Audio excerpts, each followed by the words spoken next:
We're standing up talking to the president and the first lady, and before I leave, I get a tap on my shoulder, and he said, Eric Holder want to talk to you. So I got to walk over to the side, and the Attorney General of the United States is asking me about stand your ground and legislation I filed in Tallahassee. He wants a copy of it so he can see about getting it in other states. And then the next day we went out to the march. Now I tell you that story, not to name drop or say that I'm great. I tell you that story to tell you where it began. In Parkway, on 34th Avenue and 6th Court, right down the corner where the bus stop is in Parkway. Grew up in Parkway, went to Broad State Elementary, Parkway Middle, Plantation High. In my house was my grandmama, my auntie, my uncle, and my mama. Notice I didn't say daddy. Met him a couple of years ago. Grew up in that house, on that corner. My grandmother had a couple of jobs, my mom had a couple of jobs. I went to summer rec at Church Park, which I think y'all call it St. George Community. It was Church Park back in the day. Used to hang out, fishing in the canal. They got rid of the canals there. We used to fish in the canals, playing putback, bow square, murder ball, everything in the community in Parkway. In the street, touching the street, typing the grass, but some knuckleheads typing in the street. Like a lot of you, that's how I grew up. Came to Plantation, played football for Plantation. I was into a game of it. There's a lot of football teams here, right? I mean, y'all, they're good. So I got to the game, and where's number one? Yeah, I wore number one. 10 times better than I ever was. So I was real proud. I'm like, yeah, that's me right there. I played running back. We ran a wing T, so it was 4 running backs, 2 full backs, and we were interchangeable. I never really got the ball. I could fake real good. I was a big giveaway out there. So I tell that, sitting out here where you're sitting, I finished Plantation. I messed around in school. I didn't really take it serious. I got accepted into college. I went to a small college in Charlotte, a small black college, Johnson C. Smith. And my mom had gone there. And that was the worst thing that happened, is that I got accepted early because I just messed around my senior year and finished Plantation with a 2.3 GPA. 2.3. I went off to college and decided, you know what? I want a better life. I want to have a house, a car, and I want to have a profession. My summers were spent cutting yards at my Uncle UNC, and I figured I didn't want to cut yards for the rest of my life. It's too hot out there. I would do roofing with my Uncle John. I figured I didn't want to do roofing. If you've ever been up on a roof in the summer in Florida with tar, it's the hottest thing you would ever experience. I figured I didn't want to do that. So it's time to buckle under and actually do something. Study in college, get good grades. After my first year, I had a 3.8. Because it's easier to start up high and coast down than to start low and go high. So I started with a 3.8, I graduated with a 3.4. So as you move forward, it's easier to start up high and make it through college.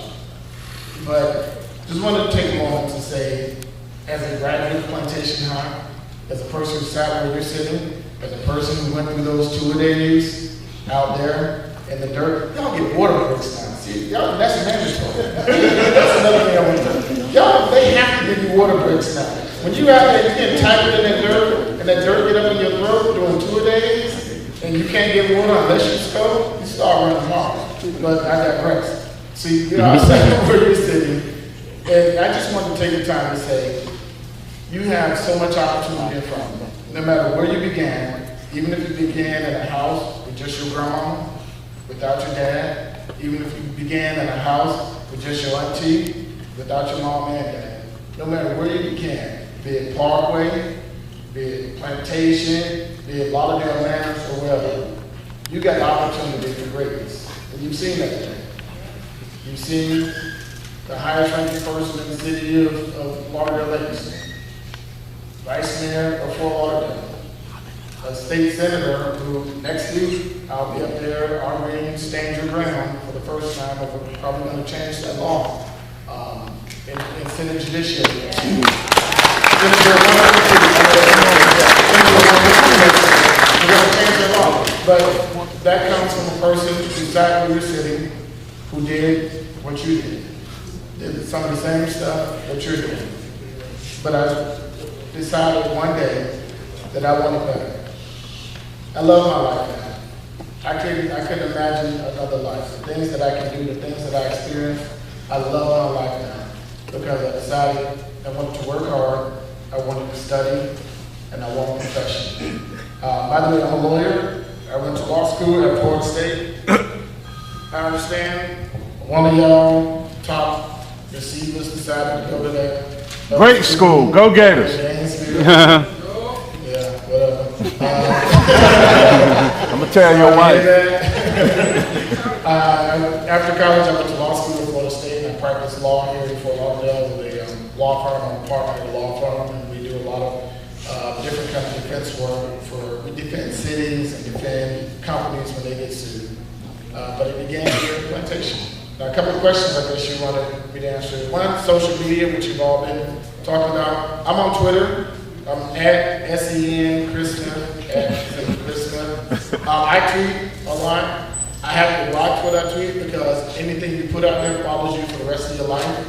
If you see, I'll tweet about bills that I'm doing in Tallahassee, or I'll tweet about FSU football or Miami Heat basketball. Those are the three things I'll tweet about. It was just that if something funny happened, I'll send it out, but I'll make sure, would I be proud if my mama read this tweet? If my mama read this, and sometimes I do. Before I tweet something, I would call my wife and show her, what do you think of this? And she's real, cautious about stuff. And a lot of times I don't send it out. Tweeting is fun. I don't Facebook as much. I ain't got that kind of time. But it's about the same thing. Don't put anything on Facebook that you wouldn't want your mama to read, because that stuff follows you. When you're doing it for a job now, they're going to look at stuff like that. They look through your Facebook, they look through your tweets, they look through all that social media, and you want to make sure you got something you're proud of. The other thing about young ladies, now I read that, I don't know what y'all said, pass what you said. I'm married and I have 2 kids. I got married after law school and got married before I had kids. But the one thing I've noticed about women, the great thing is when you go to college, because all of you are going to college, when you go to college, it is it's real people, it's the real world, and you got women, not little girls who, just want you to do their own thing. You have women that are looking at future husbands, and you have to be a future husband. Now, you get some that's acting a fool or whatever, but the women that you want are the ones that are looking for a future husband. And are you serious enough to be a future husband? Are you committed enough? Do you want the same things that she wants? When looking at women, I always looked at, is this somebody that I would want to be? When I dated women seriously, is this a woman that I would want to be? Because if she's not, obviously she's not for me. Because if I got certain goals and aspirations, she don't, and vice versa. So always look for the woman that you want to be one day. Look for the one that's trying to get something in life. I'll end by saying, you got opportunities. You got opportunities. Playing football, again, is a great opportunity. You're learning teamwork. You're learning how to work with others. That translates in the business world. Sometimes you're a blocker for somebody else to do well, and then sometimes you'll get the ball and do well. Remember that in life. You don't always have to be the one to score the touchdown. Sometimes you're the one to throw the block for somebody to get the touchdown. Sometimes you're the one to take on the 2 blockers for the linebacker to make the tackle.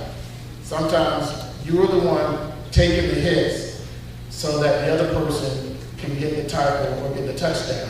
But that pays off in the end, because eventually it's going to be your turn. Eventually, you're going to be the one to get the play call. And I'd like to translate that into life. A lot of times, I'm the one going to the White House, or I'm the one on television giving a speech, but a lot of times, I'm the one setting it up for somebody else to do it. I'm making the phone call for somebody else's bills to get heard. I'm making the phone calls for someone else to get employed. I'm walking door to door so somebody else can get elected. Remember that in life, it's not all about you every time. The same way out on that field, it's not about you every time. It's not your play every time. Translate that in life. It's not your play every time. You forget that sometimes. You forget that when we're walking in the halls and want to be the one singing. Sometimes you're the one that got to throw the block. And proud to see you all here with your shirts and ties on, looking professional. I'm glad to be here. And I guess, are we answering questions? Sure. You have any questions? Any questions? You know how fortunate you are today to have these gentlemen here.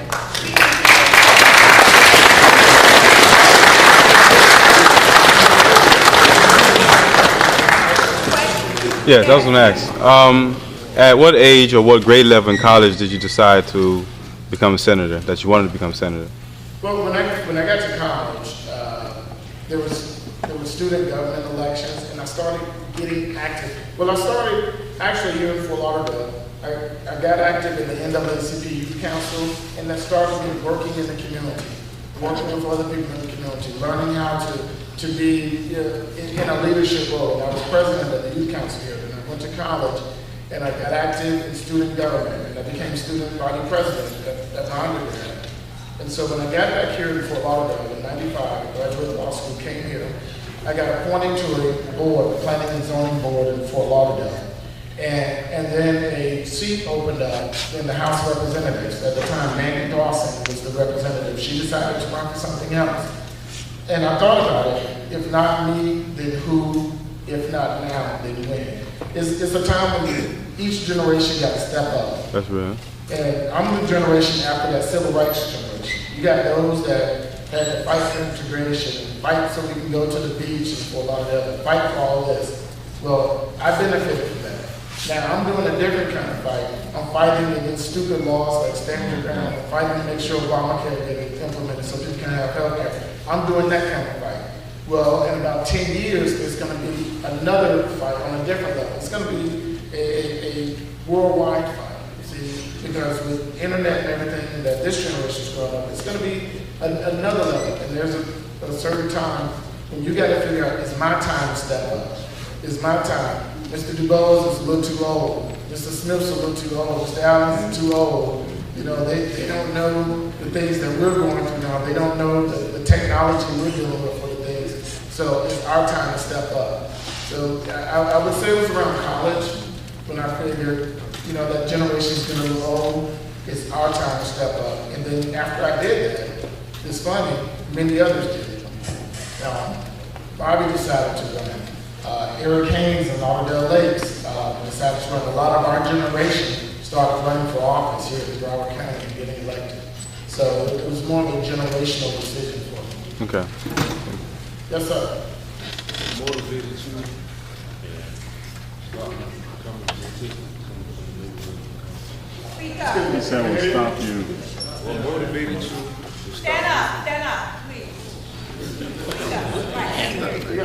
What motivated you to stop you from becoming a statistic coming from the neighborhoods you came from? I can honestly, my dad. When my mom was 14 when she had me, they kicked her out of Fort Lauderdale High. She couldn't go there back in 1969. They said you can't get pregnant and in public schools, and they sent her to this place that became SAIS, that now is Seagull, school over by Snipers Park. And she had me when she was 14. I was the first kid born at SAIS. And when she went to the hospital and stuff, he came there and they asked me to sign a birth certificate. He refused. He said, it's not my kid. So I grew up with that, with thinking, you know what? This man denied me. He don't want nothing to do with me. I'm gonna make him regret that one day. And I would always think, you know what? I'm not gonna be like him. I'm gonna make him wish he was me. And I honestly thought about that a whole lot. Whenever, you know, things are getting rough and I think about doing something, no, I want to make sure one day he regret that decision.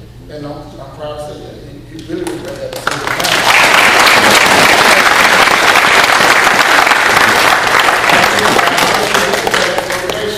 now. I want him to see what he missed out on. Last night, I don't know if E60 on ESPN, there was a good show about Ray Lewis. And there was a great program about his dad not being there for him. And later on, him and his dad are friends now, but he used that as motivation too. He looked in the record books and saw his dad was not part of his life, had all these records in high school. He broke all those records. And he said whenever he got tired, whenever he didn't want to lift another weight or run another lap, he thought about his dad's name up on that wall, but not part of his life. And he used that as motivation to break all of his records and become Ray Lewis. And you know, I felt so strongly when I saw that because that was my motivation. There's haters in your life. Now, you always have your dad in your house. It may not be your dad. It may be some teacher. It's somebody in your neighborhood, in your life, who say you ain't gonna be nothing. Who just know you ain't gonna be, you know you're gonna get away with jail. Use that as motivation. Make them 10 years from now, 15 years from now, eat those words. So I'm saying that was my motivation, wanting him to regret that decision one day.